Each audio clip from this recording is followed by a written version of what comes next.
26 जनवरी सोमवार अष्टमी पर शिवलिंग से यह गुप्त चीज उठा कर ले आना। छप्पर फाड़ कर होगी, धन वर्षा मनोकामनाएं होगी, पूर्ण इतना पैसा आएगा कि गिनते गिनते थक जाओगे। भगवान भोलेनाथ जी के आशीर्वाद से आपके जीवन में बहुत उन्नति होगी। श्री शिवाय का नमस्तुभ्यम महाराज। जैसा कि आप सभी जानते हैं कि सोमवार का दिन हमारे महादेव को समर्पित होता है और जब भी सोमवार के दिन अष्टमी की तिथि आती है तो इसका महत्व कई गुना अधिक बढ़ जाता है। और महाराज ऐसी तिथियां साल में केवल 1 से 2 बार ही पड़ती हैं। ऐसे में यदि इस दिन सभी शिव भक्त भोलेनाथ की विधि विधान से पूजा अर्चना करते हैं तो भक्तों की सभी प्रकार की मनोकामनाएं पूर्ण हो जाती हैं। इसी के साथ 26 जनवरी सोमवार अष्टमी पर व्रत रखने से भगवान शिव और माता पार्वती की विशेष कृपा प्राप्त होती है। साथ ही इस दिन यदि कोई व्यक्ति भगवान भोलेनाथ की थोड़ी सी भी पूजा अर्चना कर लेता है तो उस व्यक्ति के जीवन की सभी मनोकामनाएं पूर्ण हो जाती हैं, उस व्यक्ति के जीवन के हर कष्ट समाप्त हो जाते हैं और उस व्यक्ति के जीवन में धन प्राप्ति के सभी रास्ते खुलने लगते हैं। तो चलिए वीडियो को शुरू करते हैं, लेकिन उससे पहले अगर आप भी चाहते हैं कि भगवान भोलेनाथ का आशीर्वाद आपके ऊपर सदैव बना रहे तो इस वीडियो को एक लाइक करें और चैनल को सब्सक्राइब करके कमेंट में ओम नमः शिवाय या हर हर महादेव जरूर लिखें। तो महाराज आज हम जानेंगे कि आपको 26 जनवरी सोमवार अष्टमी पर भगवान भोलेनाथ के मंदिर जाकर के कौन सी वस्तुएं भोलेनाथ को अर्पित करना है और वह कौन सी गुप्त चीज है जिसे आपको सोमवार अष्टमी पर शिवलिंग से उठाकर लेकर के आनी है, जिससे कि आपके घर से दुख दरिद्रता और सारी परेशानियां हमेशा के लिए समाप्त हो जाए और आपके घर में हमेशा ही सुख समृद्धि और सौभाग्य बना रहे। महाराज आप सभी ये तो जानते ही हैं कि देव महादेव यदि किसी व्यक्ति पर अपनी कृपा कर देते हैं तो साक्षात्कार काल भी उसका कुछ नहीं बिगाड़ पाता है। इसीलिए भक्तों आज की इस वीडियो में हम आपको बताएंगे कि कैसे आप भोलेनाथ को प्रसन्न कर सकते हैं, भोलेनाथ का आशीर्वाद प्राप्त हो सकता है और किस प्रकार से आपको इस दिन भोलेनाथ की पूजा अर्चना करनी है और साथ ही वह कौन सी गुप्त चीज है जिसे आपको इस दिन शिवलिंग से चुपचाप लेकर के आ जाना है ताकि आपके घर पर अन्न और धन का भंडार कभी भी कम ना हो। देखिए महाराज आपके जीवन में चाहे कितनी ही बड़ी परेशानी हो, कितनी ही बड़ी दिक्कत क्यों ना हो, मान लीजिए यदि आपके जीवन में बहुत अधिक धन की समस्या है, आप नौकरी की प्राप्ति के लिए बहुत ही ज्यादा परेशान हो चुके हैं, आपके शत्रुओं ने आपको घेर लिया है, संतान की प्राप्ति आपको नहीं हो पा रही है, तो एक बात का ध्यान रखिएगा कि यदि आप भी 26 जनवरी सोमवार अष्टमी पर यदि भगवान शिव से जुड़े कुछ उपाय कर लेते हैं तो फिर आपकी चाहे कितनी ही बड़ी मनोकामना हो, कितना ही बड़ा कष्ट हो, वो खत्म हो जाता है और आपकी हर मनोकामना पूर्ण हो जाती है। मान लीजिए यदि आपके ऊपर कोई दोष लगा हुआ है, जैसे वास्तु दोष, शनि दोष, पितृ दोष या कोई भी दोष लगा हुआ है, तो आपको सोमवार अष्टमी पर यह गुप्त चीज शिवलिंग से लेकर के आ जाना है। आपके जीवन से सारी परेशानियां दूर हो जाएगी और आपके जीवन में धन आने के सारे मार्ग खुल जाएंगे। महाराज एक विशेष बात का हमेशा ध्यान रखें कि जब भी हम भगवान भोलेनाथ की पूजा करते हैं तो हमें धैर्य रखना चाहिए, विश्वास रखना चाहिए और श्रद्धा के साथ भगवान भोलेनाथ की पूजा करनी चाहिए, क्योंकि भगवान भोलेनाथ बहुत ही भोले हैं। वह किसी भी व्यक्ति की थोड़ी सी ही पूजा से, साधना से तुरंत ही प्रसन्न हो जाते हैं। इसीलिए 26 जनवरी सोमवार अष्टमी पर कुछ ऐसी चीजें हैं जो आपको अवश्य पता होनी चाहिए, क्योंकि इस दिन यदि आप भगवान भोलेनाथ के सामने पूजा करने जा रहे हैं और मान के चलिए यदि आपने अगर कोई गलती कर दी तो भगवान भोलेनाथ आपसे क्रोधित हो जाएंगे और आपने सही तरीके से पूजा की होगी तो साक्षात आपको भगवान भोलेनाथ उसी दिन आशीर्वाद दे देंगे और इसके के बाद आपके जीवन में कभी कोई परेशानी नहीं आएगी। तो महाराज आपको हम वो सभी चीजें बताने वाले हैं, इसलिए आप सभी इस वीडियो में अंत तक बने रहे। तो महाराज ध्यान दीजिए, सोमवार अष्टमी पर सबसे पहले तो आपको भगवान भोलेनाथ के मंदिर जाना होगा और ये जितने भी उपाय आपको बताए जाएंगे ये आपको भगवान शिव के मंदिर में ही करने होंगे। देखिए अक्सर कई भक्तों का प्रश्न होता है, गुरुजी हमारे घर पर शिवलिंग है क्या, हम घर पर पूजा नहीं कर सकते? तो इसका उत्तर है नहीं। इस उपाय के लिए आपको मंदिर जाना पड़ेगा, क्योंकि मंदिर का जो शिवलिंग होता है और जो घर का शिवलिंग होता है इसमें बहुत ज़्यादा फर्क होता है। जो मंदिर का शिवलिंग होता है और इसकी जो शक्ति होती है वे आपके घर के शिवलिंग से करोड़ों गुना ज्यादा अधिक होती है। इसमें ऐसी सकारात्मक ऊर्जा होती है जिसके सामने अगर आप थोड़ी सी पूजा करते हैं तो तुरंत ही उसका फल आपको मिलता है और आपके जीवन की हर परेशानी चली जाती है। तो आपको जितने भी आज उपाय बताए जा रहे हैं आपके जीवन की परेशानी को खत्म करने के लिए, आपकी मनोकामना पूर्ति के लिए, तो इन उपायों के लिए तो आपको मंदिर जाना पड़ेगा। और 26 जनवरी सोमवार अष्टमी की तिथि भी पड़ रही है, तो ये दिन ऐसा है, इस दिन अगर आप मंदिर जाकर के भगवान भोलेनाथ की पूजा आराधना कर रहे हैं तो मान के चलिए आपके जीवन में कभी कष्ट आ ही नहीं सकता। पूरे साल आपके घर पर अन्न धन का भंडार भरा रहेगा। तो आपको क्या लेकर जाना है वो आपको नोट कर लेना है, क्योंकि भक्तों अगर आपने एक भी गलती कर दी तो आपकी पूजा संपन्न नहीं मानी जाएगी। तो महाराज सबसे पहली जो वस्तु है जो कि आपको शिव मंदिर लेकर के जाना है वो है एक लोटा जल। अब महाराज यहां पर कई लोगों का प्रश्न रहता है कि गुरु जी जल जो है वे तो शिवालय में भी मिल जाता है, शिव मंदिर में मिल जाता है, तो क्या जल मंदिर से ले सकते हैं? तो इसका जवाब है नहीं। आपको ये जो जल है इसे अपने घर के रसोई घर से ही लेकर के जाना है। अब महाराज इसका भी एक कारण है, घर से इसीलिए आपको जल ले जाना है ताकि आपके घर का जो जल आप लेकर जा रहे हैं भगवान भोलेनाथ पर चढ़ाने के लिए, उसी जल के द्वारा आप भगवान से जुड़ जाएंगे। उस जल के द्वारा आप भगवान को अपनी सभी परेशानियां बता देंगे और उस जल को जैसे ही भगवान भोलेनाथ पर आप चढ़ाएंगे अपनी समस्याओं को बताते हुए वह समस्या आपकी खत्म हो जाएंगी। इसलिए घर से ही आपको एक लोटा जल लेकर के जाना है। इसी के साथ महाराज जो जल आप लेकर के जा रहे हैं उसमें आप चाहे तो 1 से 2 बूंद गंगा जल की भी डाल सकते हैं, क्योंकि गंगा जल से युक्त जल समर्पित करने से भगवान शिव हमसे बहुत अधिक प्रसन्न होते हैं। अब महाराज इसी के साथ में आपको एक प्यारी सी और एक सुंदर सी बेलपत्र भी लेकर के जानी है। बेलपत्र को लेते समय ध्यान रखें कि यह कहीं से भी टूटी हुई या फिर खंडित नहीं होनी चाहिए। इसी के साथ 26 जनवरी को है सोमवार की अष्टमी, तो इस दिन आपको बेलपत्र के वृक्ष से बेलपत्र को तोड़कर नहीं लाना है, क्योंकि ऐसा करना भगवान शिव को क्रोधित भी कर सकता है। इसलिए आप यदि हो सके तो एक दिन पहले ही बेलपत्र तोड़ के ला सकते हैं, या फिर आपको शिवलिंग पर चढ़ा हुआ बेलपत्र शुद्ध जल से धो के उसका प्रयोग कर लेना है।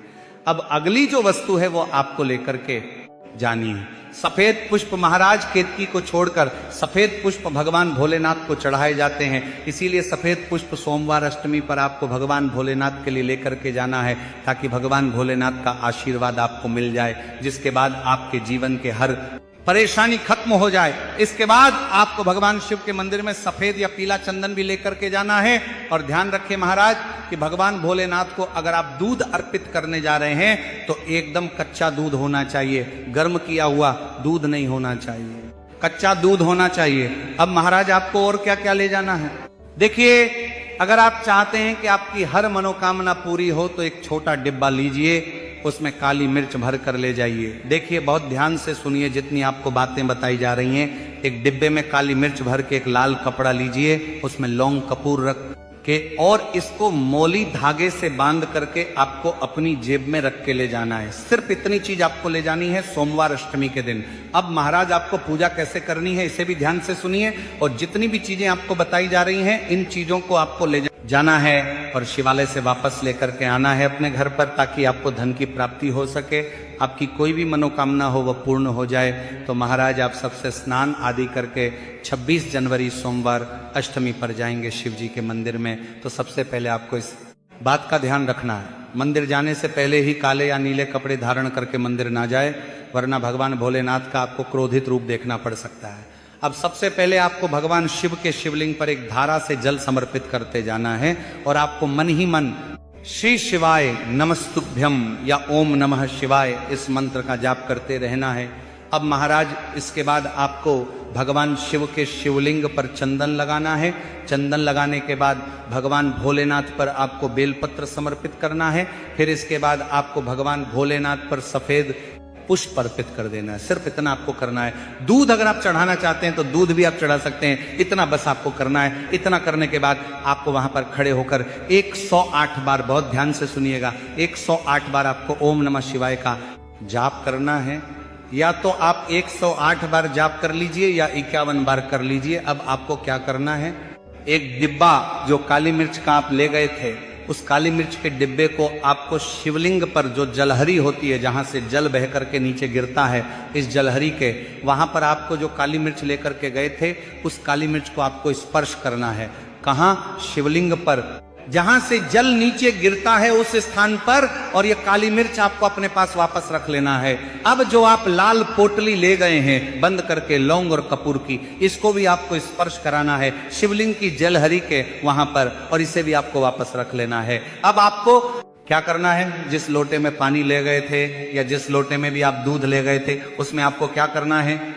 देखिए, आप सभी को पता है कि जब भी हम शिवलिंग पर जल अर्पित करते हैं तो वह शिवलिंग से होकर के जलधारी की ओर बह करके आता है और नीचे गिरता है। तो जहां से भी वह जल नीचे गिरता है वहां आपको अपना यह लोटा रखना है, और इस लोटे में आपको कुछ जल वापस झेल करता है लेना है। महाराज ध्यान रखिएगा, जो आप लोटे में जल भर कर ले गए हैं वह जल आपको वापस बचाना नहीं है, वह तो पूरा आपको भगवान भोलेनाथ को अर्पित कर देना है। अब महाराज आपका सवाल रहेगा कि कई लोग शिवलिंग पर जल चढ़ा रहे हैं, तो इस बात की आप चिंता ना करें, क्योंकि भगवान भोलेनाथ के शिवलिंग पर जब भी जल चढ़ाया जाता है तो वह अमृत बन जाता है। कहा जाता है कई देवी देवता शिवलिंग के पास अदृश्य रूप में खड़े होते हैं ताकि शिवलिंग से गिर रहा जल वह धारण कर सके। इतना पवित्र होता है शिवलिंग से गिरता हुआ जल। तो शिवलिंग से गिरते हुए जल को आपको अपने लोटे में ले लेना, सिर्फ थोड़ी सी बूंदे ले लेनी है। अब आपको क्या करना है? आपको घर वापस आना है। जो आपने लोटे में जल लिया है, इसको घर पर आते ही घर के लोग जो हैं आपके, उनके ऊपर थोड़ा थोड़ा जल छिड़क देना है। घर के हर कोने में जल छिड़क देना है, घर के मुख्य द्वार पर जल छिड़क देना है। तो सबसे पहला कार्य तो ये करना है। इतना कार्य करने के बाद आपके घर पूरे साल बुरी शक्तियां प्रवेश नहीं करती है। यानी कि यदि आपके घर पर कोई काला जादू, काली विद्या करवाने की कोशिश करेगा तो वह आपके घर पर नहीं कर पाएंगे। इससे आपके घर से नकारात्मक शक्तियां चली जाएंगी और सकारात्मक ऊर्जा आ जाएगी। अब महाराज, जो आप काली मिर्च को भगवान भोलेनाथ जी के शिवलिंग से छुआ कर लाए थे, इसको पूजा घर में रखें। ये जो काली मिर्च का डिब्बा है आपके पास, इसे कभी भी आप किसी शुभ कार्य के लिए निकले, जैसे कि मान लीजिए आप बिजनेस मीटिंग के लिए जा रहे हैं, नौकरी की प्राप्ति के लिए जा रहे हैं, काली मिर्च घर के मुख्य द्वार से पहले रख के उसको कुचलते हुए निकलिए। ऐसा करने से आपको आपके काम में जो भी बाधा आने वाली होंगी, वह बाधाएं भगवान भोलेनाथ के आशीर्वाद से अपने आप है हट जाएंगी, और आप जिस कार्य के लिए भी जाएंगे उस कार्य में आपको सफलता मिलेगी और आपको भगवान भोलेनाथ का साक्षात आशीर्वाद मिलेगा सोमवार अष्टमी के दिन, और आपके जीवन से हर परेशानी चली जाएगी। इसी के साथ सोमवार अष्टमी की रात आप अपनी सभी प्रकार के बुरी अनिष्ट शक्तियों से छुटकारा पा सकते हैं। जो लोग भोलेनाथ माता पार्वती की पूजा करना चाहते हैं वो इस दिन अपने घर पर पारद शिवलिंग रख लीजिए। तो सबसे पहले तो आपको अपने घर पर रखें, शिवलिंग का पूजन करना है। फिर गुड़ से युक्त जल हुआ पंचामृत हुआ, इससे आप इस दिन भोलेनाथ का अभिषेक कीजिए। दूध, दही, घी, शहद, शक्कर, पंचामृत बना करके अभिषेक कीजिए। इसके बाद महाराज फिर भोलेनाथ का श्रृंगार कीजिए। चंदन चढ़ाए, अक्षत चढ़ाएं, जनेऊ अर्पित कीजिए। थोड़ा सा चंदन का इत्र, क्योंकि चंदन का इत्र विशेष रूप से शिव शंभू को बहुत प्रिय है, तो वह आप अर्पित कीजिए। उनके पसंदीदा पुष्प चढ़ाए, आंकड़े की माला से उनका श्रृंगार कीजिए। साथ ही कनेर के पीले या सफेद पुष्प चढ़ाए। कमल हुए, गुलाब हुए, बेल हुए, ये फूल उनको बहुत प्रिय है, ये अर्पित करें। और 5 बेल पत्र अवश्य चढ़ाएं। आप इस दिन चाहे तो या जो आपके पास बेल पत्र है उसी पर आप श्री श्री लिख के या ओम नमः शिवाय या राम राम लिख के अर्पित कीजिए। जो चिकना भाग होता है उस पर लिखिए और यह सीधा शिवलिंग पर अर्पित हो। इस प्रकार से आपको बेल पत्र चढ़ाने चाहिए। महाराज, आप विशेषकर इस बात का ध्यान रखें कि कटे फटे बेल पत्र ना हो। जो व्यक्ति अधूरी चीज भगवान को अर्पित करता है तो उसे भी कटे फटे पत्तों की तरह ही कटा फटा फल ही प्राप्त होता है। इसीलिए कभी भी अपूर्ण सामग्री अर्पित ना करें। इसीलिए महाराज कहते हैं कि जब भोलेनाथ ने गले में विष धारण किया था तो आदि शक्ति मां के कहने पर देवताओं ने भगवान शिव के सिर पर भांग, धतूरा, बेलपत्र आदि रखा और निरंतर जल अभिषेक किया था, जिसकी वजह से उनके मस्तिष्क का ताप कम हुआ था। और उस समय से ही भोलेनाथ को भांग धतूरा चढ़ाया जाता है। और यह बात भोलेनाथ के भक्तों में बहुत कम लोगों को ही पता है कि इसी कारण शिवलिंग पर भांग धतूरा चढ़ाया जाता है। तो अगर आपके घर में शिवलिंग है तो आज के दिन आप चाहे तो शिव जी का त्रिशूल हुआ, डमरू हुआ, यह भी आप उनको अर्पित कर सकते हैं। शिव के डमरू की दमदम की ध्वनि मंगल गुरु से संबंधित होती है, क्योंकि चंद्रमा उनके मस्तक पर विराजमान होकर अपनी क्रांति से अनंत आकाश में जटाधारी महामृत्युंजय को प्रसन्न करता है, और बुध आदि ग्रह है, इसमें संभव से सहायक होते हैं। तो यह आज के दिन डमरू अर्पित करें, भोले बाबा का डमरू आपका आज के दिन डमरू अर्पित करें, डमरू अर्पित करें। धारण भी कर सकते हैं, अभिमंत्रित करके आप अपने शरीर पर छोटा सा चांदी का डमरू धारण करें। लेकिन उससे पहले अगर आप भी चाहते हैं कि भोलेनाथ का आशीर्वाद आप पर बना रहे तो इस वीडियो को एक लाइक करें और चैनल को सब्सक्राइब कर लें, और कमेंट बॉक्स में ओम नमः शिवाय जरूर लिखें। धन्यवाद।